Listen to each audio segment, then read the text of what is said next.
السلام علیکم ورحمت الله وبرکاتو. درنو دوستانو، هیله ده چې جوړ او روغ بایست.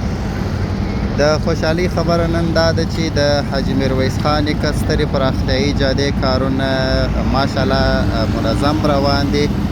اوس دا دی تازه د دې سترې پراختیایي جادې د بیس کورس طبقې چارې هم پیل شولې. د ډنډ چوک سره نږدې د شروع دغه رسته لاس کې د بیس کورس طبقې چارې پیل شوې. دغه نو د بیس کورس طبقه چې د دغه وروستۍ طبقه ده او تر دې وروسته بیا د کریزي طبقات شروع کیږي.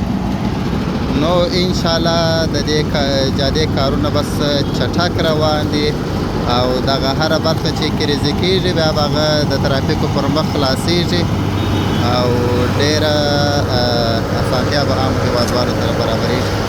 دا جاده د ډنډ څلور لارې څخه تر باغ پل پورې تقریبا 9.5 کیلومتره یې اوږدوالی دی او 80 متره په پلنوالي سره جوړیږي.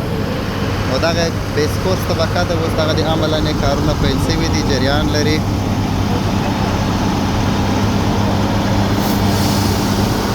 او تر دې وروسته به بیا ډامبر طبقې یا کریزي شروع شي.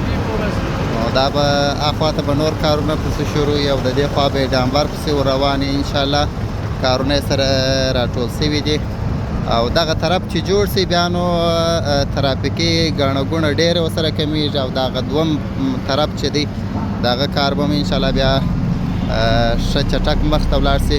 اوس دلته څه ترافیکي ګڼه ګوڼه چې هغه په دې خاطر چې کارونه شروع وه نو ستونزې ډېرې وې.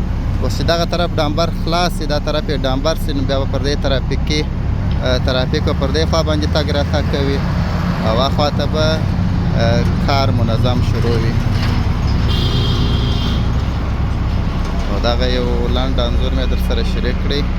خدای تعالی دې د دې سترې پراختیایي جادې کارونه په خیر پای ته ورسوي.